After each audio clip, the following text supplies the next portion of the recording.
Hi friends, మనం previous క్లాస్లో రామాయణం పరిచయం భాగం చూడడం జరిగింది. అదేవిధంగా రామాయణంలో కాండలు ఎన్ని ఉన్నాయి, శ్లోకాలు ఎన్ని ఉన్నాయి అనేది చూడడం జరిగింది. ఇప్పుడు మనం రామాయణంలోని బాలకాండ మొదటి కాండ బాలకాండ గురించి చూద్దాం.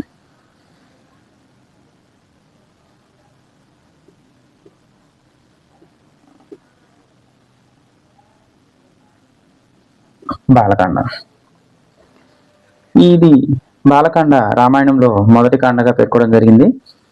ఇది ఏమిటంటే ఫస్ట్ రాములు వారు రామచంద్ర మహాప్రభు రామాయణాన్ని స్టార్టింగ్ నుండి రాములు వారు జన్మించిన అప్పటి నుండి రాములు వారికి వివాహం జరిగే వరకు ఉన్నటువంటి ఈ కాండని ఏం చేస్తారంటే బాలకాండ అని చెప్పడం జరుగుతుంది. దీనిలో ఫస్ట్ స్టార్ట్ వెళ్ళిపోదాం.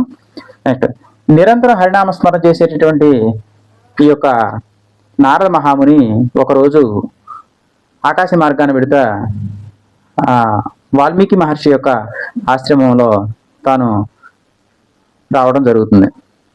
ఈ వాల్మీకి మహర్షి ఆశ్రమానికి వచ్చిన తర్వాత అక్కడ వాల్మీకి మహర్షి నారదుల వారిని ఒక ప్రశ్న అడగడం జరుగుతుంది. ఆ ప్రశ్న ఏంటంటే, ఈ లోకంలో సకల గుణాలు కలిగినటువంటి వ్యక్తి ఎవరైనా ఉన్నారా అని చెప్పి అడగడం జరుగుతుంది.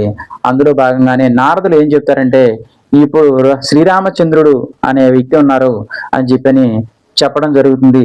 నారద మహాముని నారదుడికి మరియు వాల్మీకి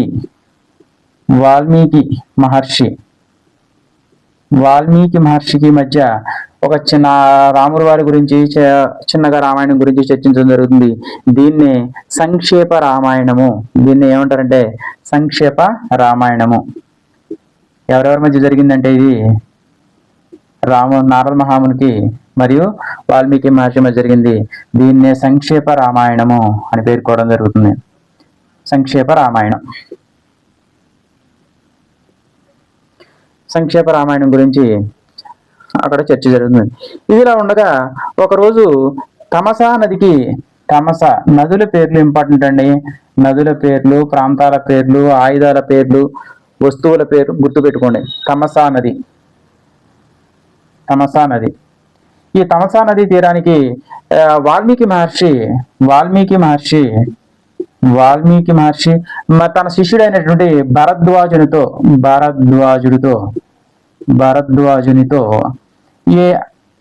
వెళ్ళడం జరుగుతుంది.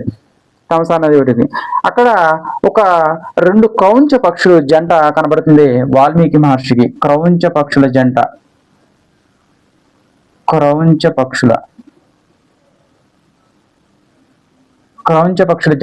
2 కనబడుతుంది. అందులో ఆ పక్షులు ఉండగా అక్కడ ఒక వేటగాడు ఏం చేస్తా అంటే అందులో మగపక్షిని వేటాడటం జరుగుతుంది. జరిగినప్పుడు అక్కడ ఉన్నటువంటి ఆడపక్షి కూడా అదే బాధతో జలపించడం జరుగుతుంది. తను అనుకోకుండానే వాల్మీకి మహర్షి నోటి నుంచి ఒక శ్లోకం వస్తుంది. మా నిషాద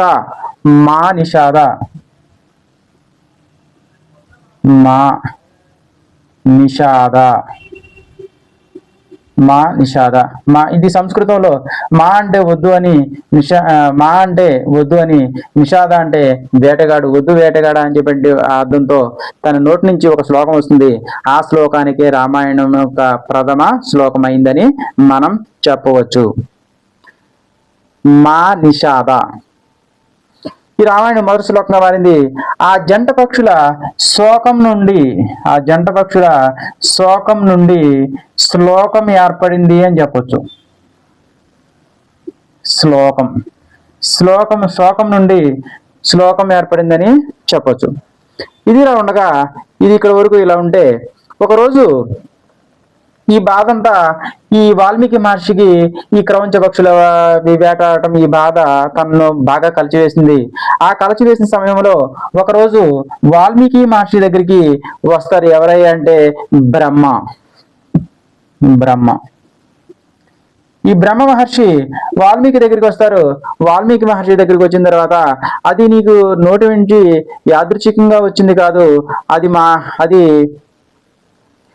మా యొక్క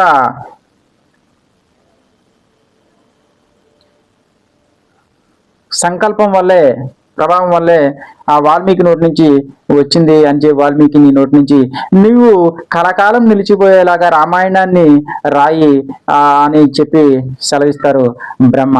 దానితో ఈ వాల్మీకి మహర్షి రామాయణాన్ని రచించడం జరుగుతుంది. రామాయణాన్ని రచించడం జరుగుతుంది ఏ భాషలో అంటే సంస్కృత భాషలో, సంస్కృతంలో రామాయణాన్ని రచించడం జరుగుతుంది. ఈ రామాయణాన్ని తను ఈ రామాయణాన్ని మొట్టమొదటిసారిగా ఎవరికి నేర్పిస్తారంటే తన ముద్దులొలికేటువంటి లవకుశలకు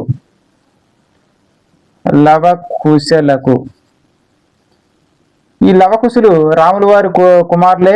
వీళ్ళు ఎందుకు ఉన్నారు ఏంటి అనేది అక్కడ అరణ్య పరమేశ వాల్మీకి మహర్షి దగ్గరికి సీతాదేవి వచ్చినప్పుడు, అక్కడ లవకుశులు జన్మించినప్పుడు అక్కడ రాసినటువంటి ఈ లవకుశులు రాసినటువంటి రామాయణాన్ని లవకుశులకు బోధించడం జరుగుతుంది.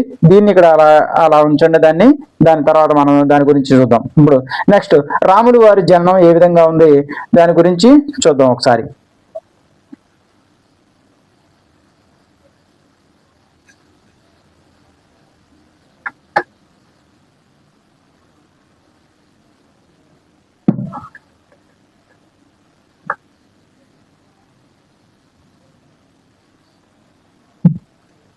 అయోధ్య అంటే అయోధ్య అనే పట్టణం ఒకటి ఉంది. ఈ అయోధ్య అనే పట్టణం, అయోధ్య అంటే యోధులు జయింపశక్యం కానిది, యోధులు జయింపశక్యం కానిది అని అర్థం. జయింపశక్యం కానిది, ఈ యోధులు జయింపశక్యం కానిది అని చెప్పొచ్చు. దీని కోసల దేశపు ముఖ్య పట్టణం. ఏ దేశం యొక్క ముఖ్య పట్టణం అంటే కోసల దేశపు ముఖ్య పట్టణం ఈ అయోధ్య. ఈ అయోధ్యను ఎవరు నిర్మిస్తారా అంటే, ఈ అయోధ్య నగరాన్ని ఎవరు నిర్మిస్తారా అంటే మనువు ఈ యొక్క కోసల దేశపు ముఖ్య పట్టణం నుండి అయోధ్యను నిర్మించడం జరుగుతుంది. దీన్ని పరిపాలించేవారు అంటే దశరథ మహారాజు. ఈ దశరథ మహారాజు గొప్ప చక్రవర్తి, పరిపాలనాధ్యక్షుడు, ధర్మ ప్రవర్తనుడు, మహావీరుడు అని కూడా చెప్పచ్చు. అయితే ఈయనకు సంతానం ఉండదు. ఈ దశరథ మహారాజుకి సంతానం ఉండదు. ఈ సంతానం లేకపోవడం వల్ల ఏం జరుగుతుందంటే ఋష్యశృంగ మహర్షి, ఇంపార్టెంట్ అండి, ఋష్యశృంగ మహర్షి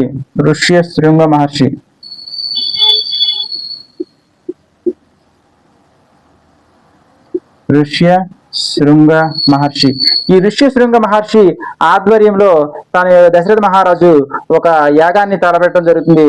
ఆ యాగం పేరే పుత్ర కామేష్టి యాగం.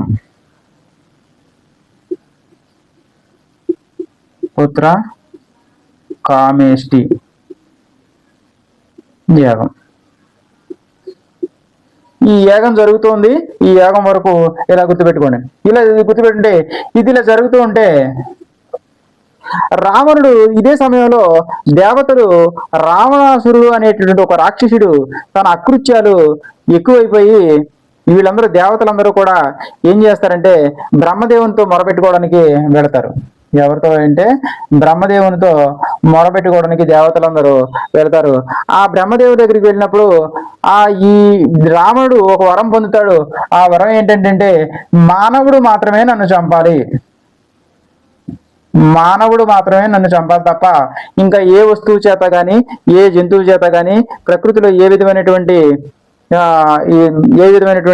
వాటి వల్ల నా మరణం పొందకూడదు. ఆ మానవుడు కూడా ఎలా ఉండాలంటే సత్య పరాక్రమవంతుడు, ధైర్యశీలి, అందరినీ గౌరవించేవాడు, రాజ్యాన్ని సుశిక్షంగా పరిపాలించేవాడు, అందరి మన్ననలను పొందేవాడు, అయి ఉండాలి, ఏకపత్ని వృతులు అయి ఉండాలి. ఇలాంటి వరాలని పొంది ఆ యొక్క మానవుడు ఎవరో ఉండరని ఆలోచించుకొని ఈ యొక్క రావణాసుడు ఏం చేస్తాడంటే ఆ మానవుడి చేత నా మరణం కావాలని చెప్పని కోరుకోవడం జరుగుతుంది. దాంతో బ్రహ్మ తదాస్తు అంటాడు. ఇంతకీ ఈ వరం ఇచ్చింది కూడా బ్రహ్మే, ఈ దేవతలు వెళ్ళింది కూడా బ్రహ్మే, ఆయన రూపమాపమని. అయితే ఈ బ్రహ్మ దగ్గరికి వెళితే బ్రహ్మ నేనేమి చేయలేను, మనందరం కలిసి ఒక చోటకి వెళ్దాం, ఆయనే విష్ణుమూర్తి దగ్గరికి వెళ్దాం అని చెప్పని విష్ణుమూర్తి దగ్గరికి బయలుదేరి వెళ్ళడం జరుగుతుంది. విష్ణుమూర్తి గారి దగ్గరికి బయలుదేరి వెళ్ళడం జరుగుతుంది. ఈ విష్ణుమూర్తి గారు ఏం చేస్తారంటే ఇక్కడ ఈ పుత్రకామేష్టి యాగం జరిగినప్పుడు ఈయన ఈ దశరథ మహారాజు యొక్క గర్భాన్ని పుట్టాలని నిర్ణయించుకుంటారు ఈ విష్ణుమూర్తి. దీంతో పాటు తన సకల గణాలతో పాటుగా దేవతా గణాలు వివిధ అంశాలతో సహా మొత్తం నలుగురుగా అవతరించడం జరుగుతుంది. అప్పుడు ఈ పుత్రకామేష్టి యాగం జరుగుతున్నప్పుడు ఆ పుత్రకామేష్టి యాగం నుండి ఒక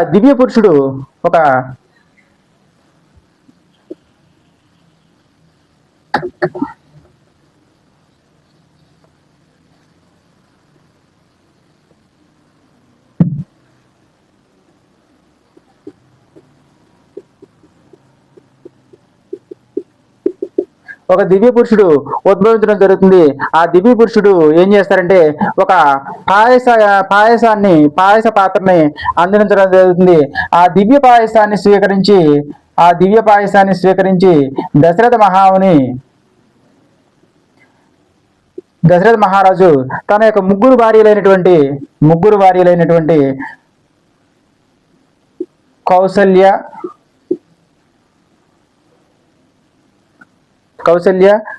కైకేయి, సుమిత్ర. కౌసల్య, కైకేయి, సుమిత్ర అనేటువంటి వీళ్ళ ముగ్గురు భార్యకు తన పాయసాన్ని ఇవ్వడం జరుగుతుంది. ఆ పాయస ప్రభావం వల్ల ఏం జరుగుతుందంటే వీళ్ళకు నలుగురు కొడుకులు పుట్టడం జరుగుతుంది. అందులో కౌసల్యకి శ్రీరాముడు,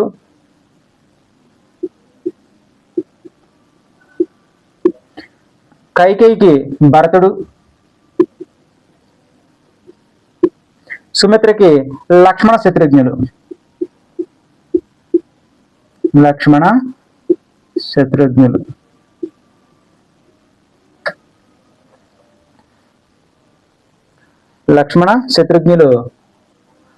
జన్మించడం జరుగుతుంది.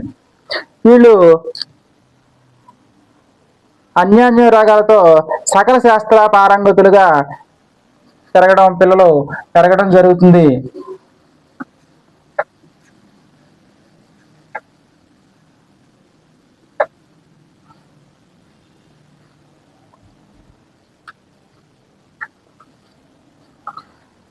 సరే, ఇలా పిల్లలు పెరగడం జరుగుతుంది. పెరుగుతూ ఉండగా అక్కడ కొంతకాలం తర్వాత దశరథుని దగ్గరికి ఒక మహర్షి వస్తారు. ఆయన పేరే విశ్వామిత్ర ఋషి.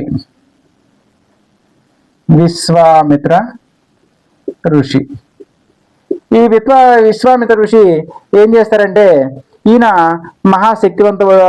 శక్తివంతమైనటువంటి ఋషి, సృష్టికి ప్రతి సృష్టి చేయగలటువంటి ఋషి అన్నమాట. అయితే దీన్ని తన ఒక యాగాన్ని తలపెట్టానని, ఆ యాగానికి కొంతమంది రాక్షసులు అడ్డొస్తున్నారని, వాళ్ళని సంహరించడానికి మీ పిల్లలైనటువంటి రాముణ్ణి లక్ష్మణుని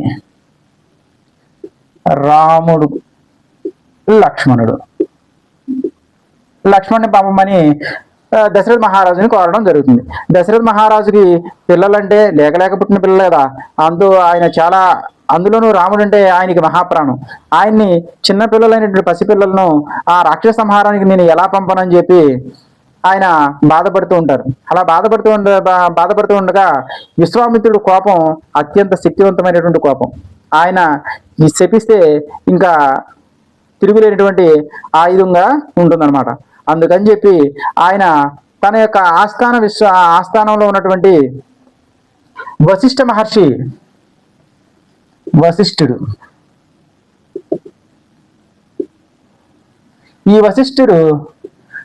ఏం చెప్పారంటే విశ్వామిత్రుని యొక్క కోపానికి మనం గురి కాకూడదు రాజా, మనం వాళ్ళని పంపాలని చెప్పని ఆ దశరథ మహారాజుకి చెప్పి విశ్వామిత్రుడి కృషితో రాముడిని లక్ష్మణ్ణి ఈ యొక్క రాక్షస సంహారానికి పంపడం జరుగుతుంది. వీళ్ళు ఇలా తీసుకువెళ్తూ ఉండగా తన వెంట తీసుకువెళ్ళిన విశ్వామిత్రుడు సరయూ నదీ తీరంలో, ఇంపార్టెంట్ నదుల పేర్లు కూడా ఇంపార్టెంట్, గుర్తుపెట్టుకోండి. సరయూ నది గుర్తుపెట్టుకోండి. దీని జాగ్రఫికల్గా ఎక్కడుందో తర్వాత చూద్దాం. ఈ సరయూ నదీ తీరంలో వాళ్ళకి ఒక గొప్ప విద్యలను రాముడికి లక్ష్మణుడికి బోధించడం జరుగుతుంది. అదేంటయ్యా అంటే అతి బల మహాబల. అతి బల మహాబల ఏంటయ్యా ఈ విద్యలు అంటే, అతిబల మహాబల విద్యలు నేర్చుకున్నట్లయితే వాళ్ళ దరికి ఎప్పటికీ కూడా అలసట ఆకలి దప్పులు అనేవి, యుద్ధంలో ఎంతసేపు ఉన్నా కానీ అలసట ఆకలి దప్పులు అనేవి ఈ యొక్క అతిబల మహాబల విద్యలు ఉండటం వల్ల వాళ్లకు నీరసం కానీ అలసట కానీ అనిపించదు. అటువంటి విద్యని వాళ్ళకి బోధించడం జరుగుతుంది. ఎవరు బోధించారయ్యా అంటే విశ్వామిత్ర ఋషి. ఇలా ప్రయాణం ఇలా కొనసాగుతుండగా కొంత దూరం ప్రయాణించిన తర్వాత మలద కరుస అనే ప్రాంతానికి చేరుకుంటారు. మలద కరు